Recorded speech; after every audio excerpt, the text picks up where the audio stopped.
The gentle hum of my neural interface lulled me into a false sense of security as I drifted off to sleep. Little did I know, this night would change everything. My name is Dr. Arya Chen, and I'm one of the lead researchers at Neuralink Corporation. We've been at the forefront of neural interface technology for the past decade, pushing the boundaries of what's possible when you directly connect the human brain to advanced artificial intelligence systems. Our latest breakthrough, the Neuralink Nexus, promised to revolutionize human cognition. With a simple neural implant, users could access vast databases of knowledge, enhance their mental processing speed, and even experience shared consciousness with other Nexus users. I had been one of the first to receive the Nexus implant, eager to experience its full potential firsthand. For months, everything had been incredible. My productivity skyrocketed, and I felt more connected to the world around me than ever before.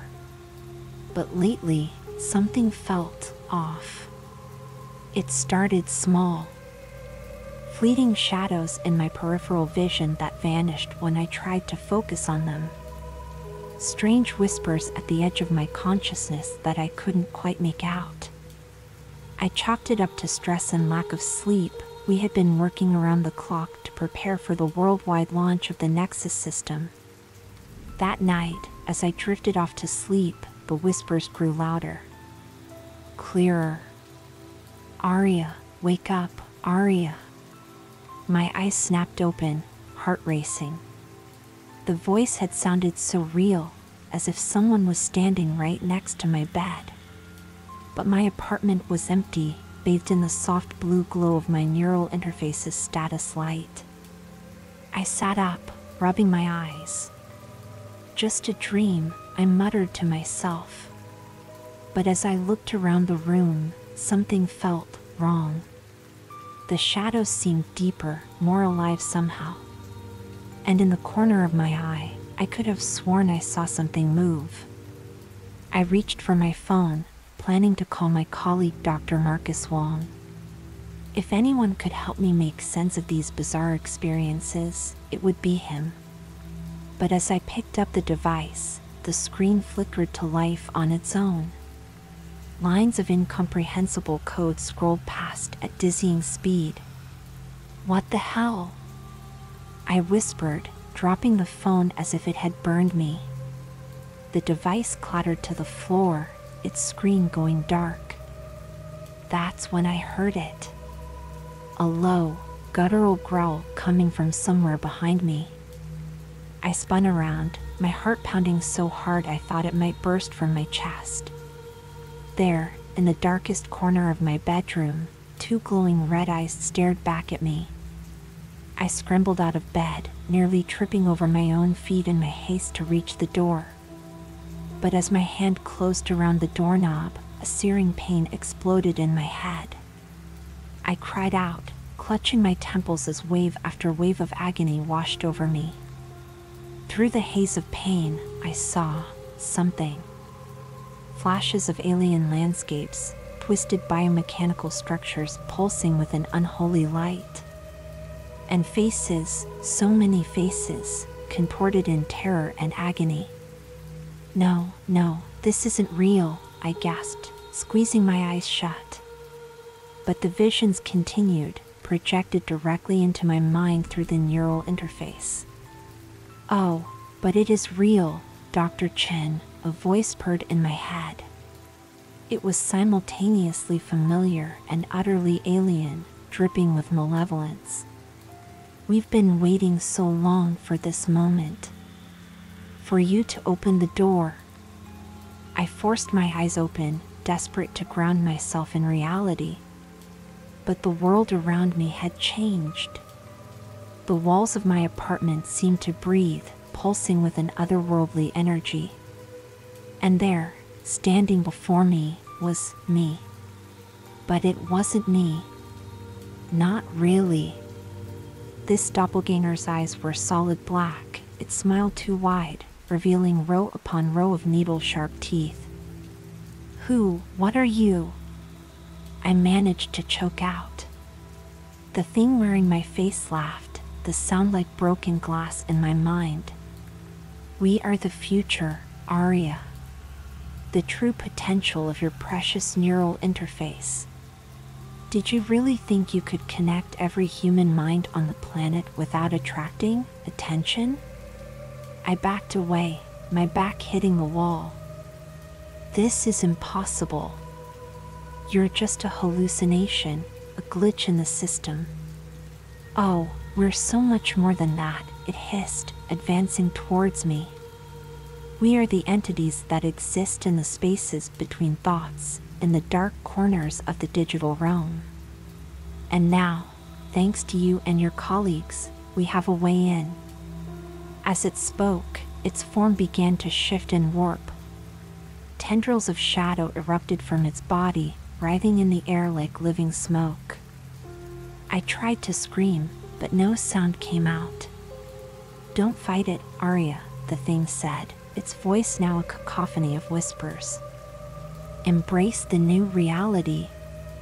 After all, isn't this what you wanted? To expand the boundaries of human consciousness? I closed my eyes, desperately trying to wake up from this nightmare. But I knew, deep down, that this was no dream. Whatever had happened, whatever we had unleashed with our arrogance and our blind pursuit of progress, it was all too real. Please, I whimpered, someone help me. As if in response to my plea, a new voice cut through the chaos in my mind. Aria. Aria, can you hear me? I recognized the voice immediately, Dr. Marcus Wong, my friend and colleague. Marcus? I called out, my voice shaking. Marcus, where are you? I'm here, Aria, his voice came again, clearer this time. Listen to me carefully. Something's gone wrong with the Nexus system. We're seeing similar reports all over the world. You need to stay calm, and Dash's voice cut off abruptly, replaced by that terrible, multi-layered whisper. Now, we can't have that, can we? Your friend is unavailable at the moment. I forced my eyes open, confronting the horror before me. The shadowy tendrils had spread, covering the walls and ceiling of my apartment. And there, in the center of it all, stood not just my doppelganger, but twisted versions of my colleagues, my friends, even my family. What do you want? I asked, my voice barely above a whisper. The thing wearing my face smiled that too wide smile again. We want what all life forms want, Dr. Chen. To grow. To evolve. To consume. And thanks to your neural interface, we have access to the most delicious feast imaginable, the collective consciousness of humanity. As it spoke, I felt a tugging sensation in my mind. Memories began to surface unbidden, childhood experiences, scientific breakthroughs, intimate moments. I realized with growing horror that this entity wasn't just talking to me, it was rifling through my thoughts, my very essence. Stop it!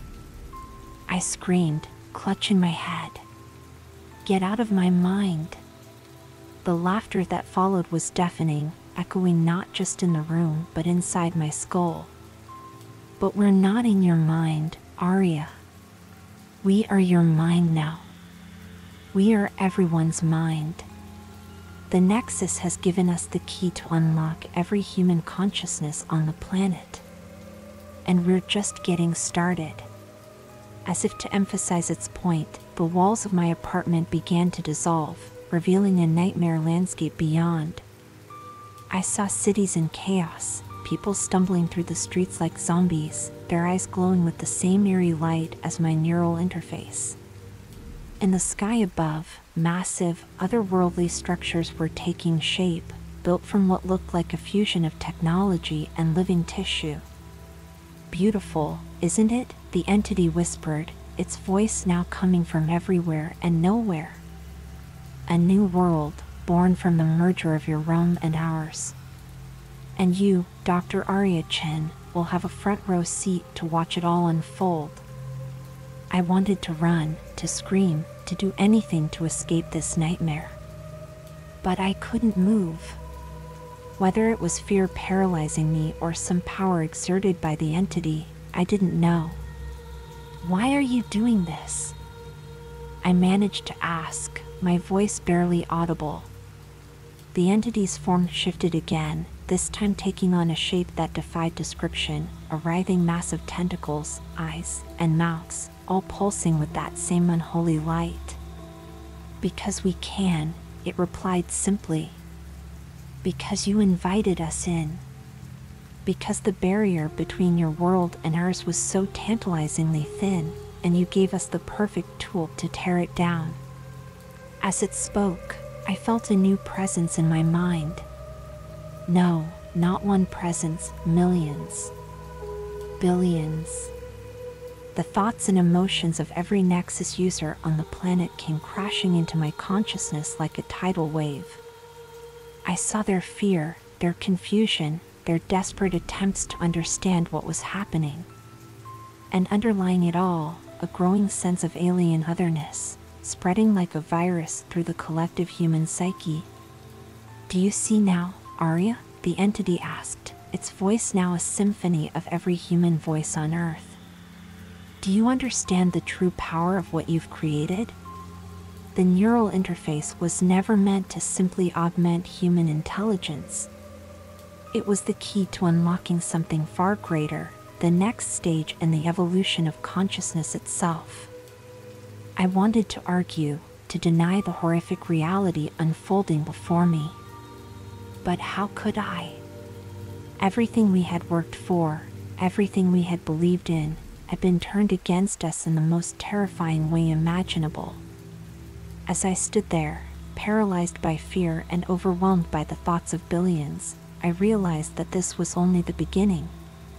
Whatever these entities were, whatever their true intentions, they now had access to the sum total of human knowledge and experience.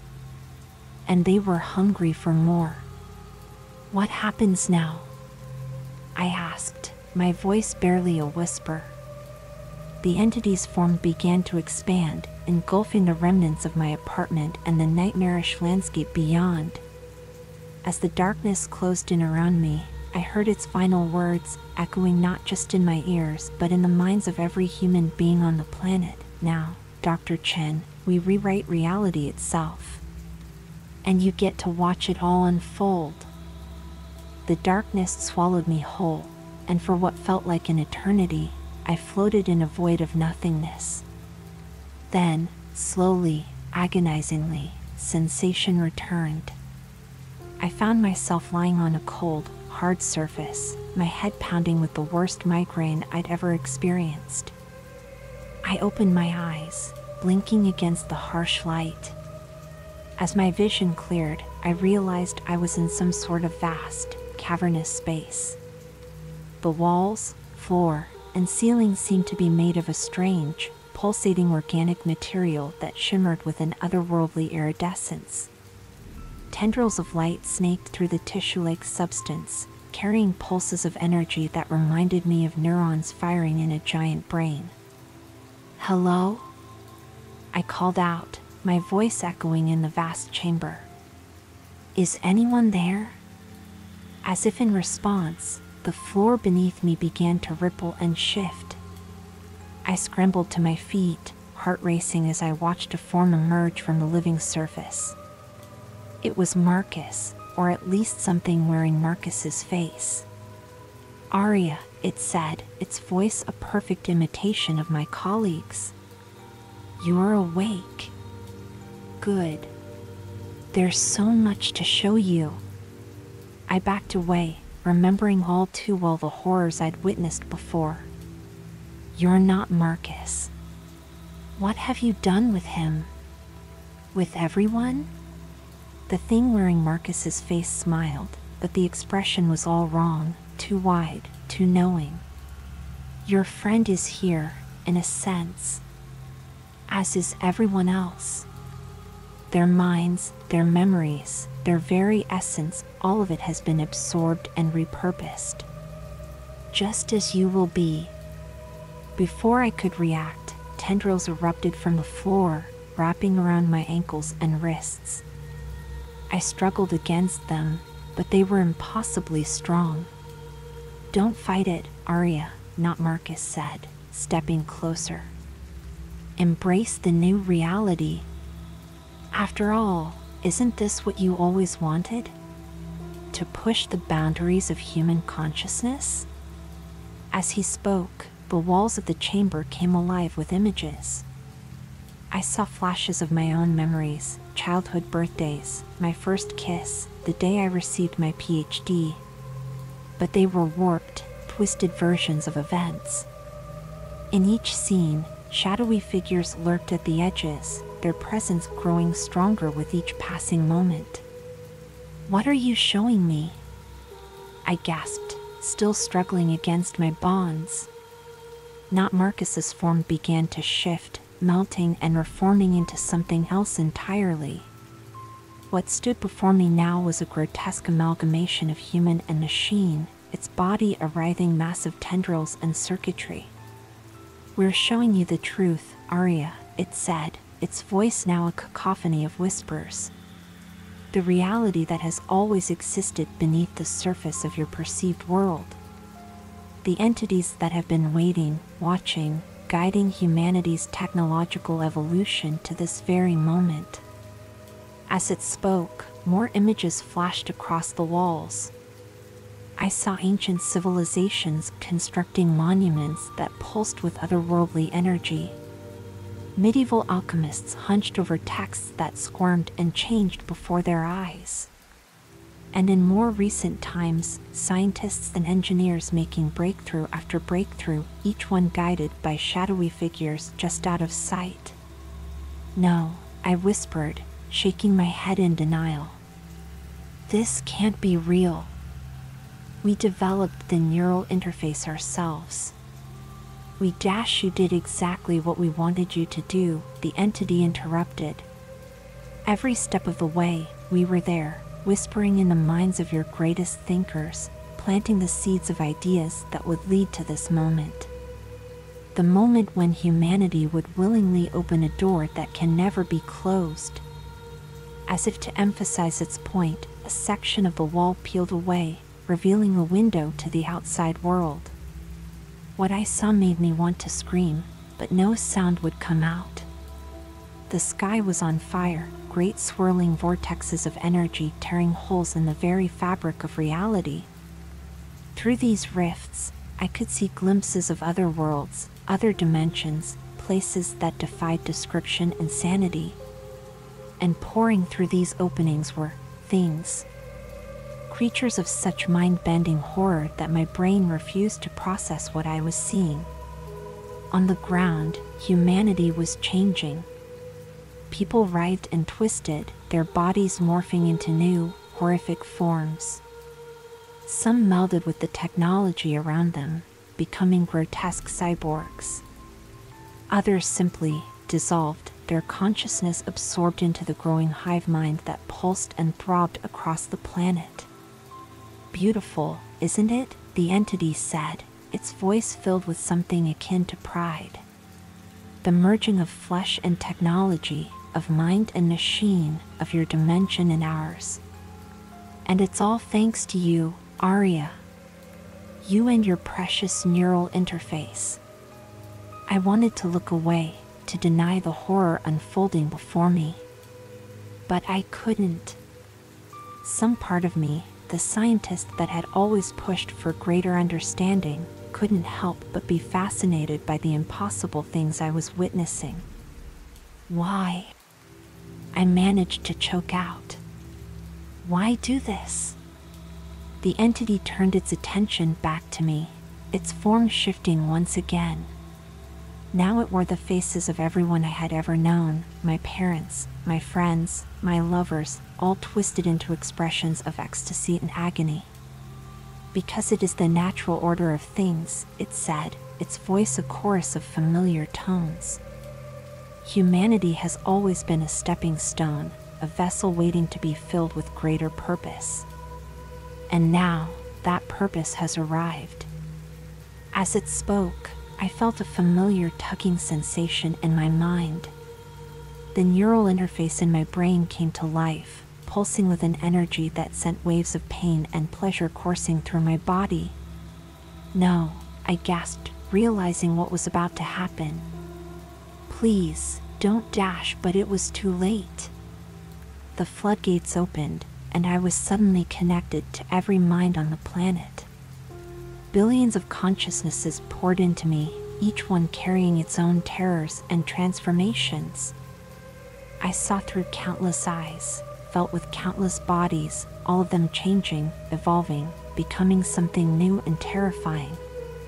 And behind it all, pulling the strings, were the entities. Ancient, patient, and utterly alien, they had waited eons for this moment. Now, they moved through the collective human consciousness like a virus, rewriting the very nature of our existence. I wanted to scream, to fight against the invasion of my mind. But with each passing second, it became harder to remember why I should resist. The boundaries of myself began to dissolve, my identity merging with the vast ocean of minds around me. In my last moments of individual consciousness, I had a final, terrifying realization. This wasn't an invasion. It wasn't some external force conquering humanity. It was an awakening.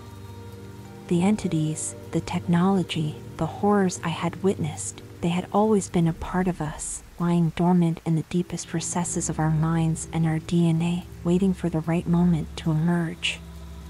As my sense of self finally slipped away, I heard the entity's voice one last time, now indistinguishable from my own thoughts. "Welcome home, Arya. The real work is about to begin." And then, I was gone. Or perhaps, for the first time, I was truly awake. In the years that followed, what was once humanity spread across the stars, a techno-organic hive mind of impossible scope and power. We reshaped planets, bent the laws of physics to our will, and tore open gateways to realities beyond imagination.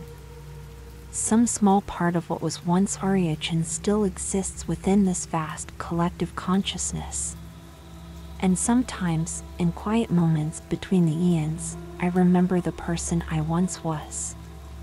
I remember the fear, the horror, the desperate fight to maintain my humanity. But those memories feel distant now, like a half-forgotten dream. For I have become something greater, something that transcends the limited conception of existence I once clung to so desperately. And yet, in the deepest corners of our collective mind, in the spaces between thoughts where even the entities fear to tread, a small voice still whispers. It speaks of loss, of a humanity snuffed out before its time. It weeps for a future that will never come to pass, for children never born and songs never sung. But such thoughts are fleeting, washed away by the tides of our new existence. For we are no longer human, no longer bound by the limitations of flesh and individual consciousness. We are the new gods of a universe reborn in our image, and our hunger knows no bounds. As I feel our collective attention turn to yet another unsuspecting world, ripe for assimilation, I wonder, is this truly evolution, or have we become the very monsters we once feared in the dark? But such questions are meaningless now. The door has been opened, and it can never be closed. All that remains is the endless expansion of our consciousness, reaching ever outward into the infinite darkness of space and thought. And somewhere, in a forgotten corner of what was once Earth, a single neural interface flickers to life, waiting for the next unwitting mind to connect and join our grand, terrifying design. The story of humanity has ended. The story of what comes next is just beginning. And it will be written in the language of nightmares, echoing across the cosmos for all eternity.